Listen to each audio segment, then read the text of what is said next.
Assalamualaikum warahmatullahi wabarakatuh. Perkenalkan, nama saya Anissa Ulfauzia dari kelas PPIC 5 akan menceritakan kisah pengangkatan Nabi Isa alaihissalam sebagai Nabi Allah.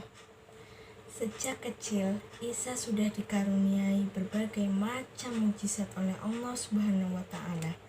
Ketika Isa sudah mulai bersekolah, Isa seringkali membuat para guru kewalahan dalam menjawab segala macam pertanyaannya.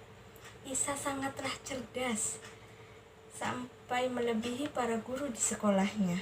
Kecerdasan Isa membuat sebagian orang merasa tidak suka.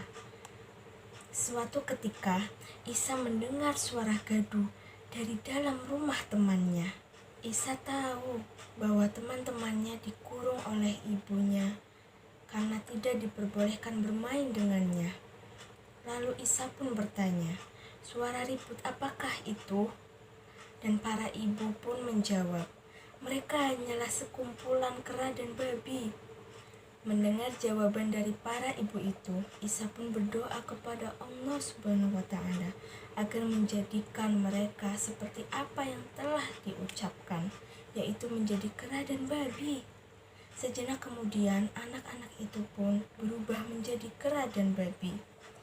Isa tinggal 12 tahun di Mesir bersama ibunya dan juga Yusuf al-Najjar.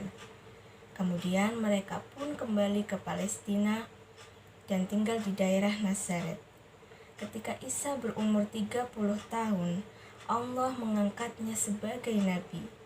Dialah nabi yang terakhir untuk kaum Bani Israel setelah Nabi Zakaria dan Nabi Yahya yang telah dibunuh oleh pasukan Raja Herodes yang bersekutu dengan kaum Bani Israel.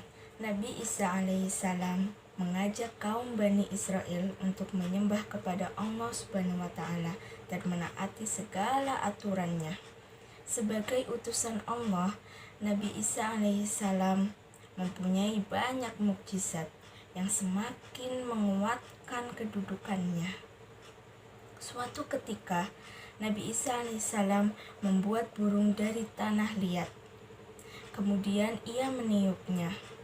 Atas izin Allah, patung tersebut hidup dan kemudian menjadi burung sungguhan yang bisa terbang. Atas izin Allah Subhanahu wa Ta'ala, Nabi Isa mampu menyembuhkan orang yang sejak kecil sudah buta. Ia juga mampu menyembuhkan berbagai penyakit yang langka. Dan ia juga mampu menghidupkan Eliezer, sahabatnya yang sudah meninggal. Kemampuan Nabi Isa ini adalah mukjizat, dan dengan mukjizat ini ia dicintai dan diterima oleh kaum Bani Israel. Semakin hari semakin banyak orang yang menyatakan beriman kepada Nabi Isa alaihissalam. Meskipun demikian, sebagian orang masih tetap sesat dan tidak mau bertobat. Mereka yang tidak suka kepada Nabi Isa berkumpul dan mencari cara agar Nabi Isa menghentikan dakwahnya dan bergabung di pihak mereka untuk menciptakan pemerintahan yang kuat. Kemudian para pemimpin kaum Bani Israel menawarkan jabatan raja untuk Nabi Isa alaihissalam. Namun tawaran itu ditolak oleh Nabi Isa alaihissalam. Sikap Nabi Isa alaihissalam ini membuat para pemimpin kaum Bani Israel menjadi marah. Mereka berjanji akan mencelakakan Nabi Isa alaihissalam di kemudian hari.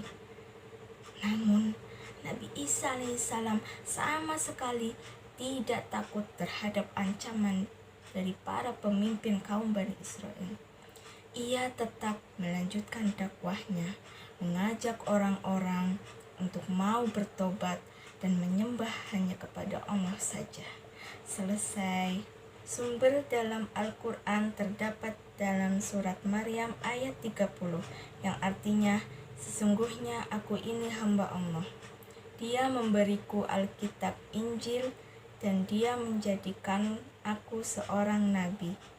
Billahi taufiq wal hidayah. Wassalamualaikum warahmatullahi wabarakatuh.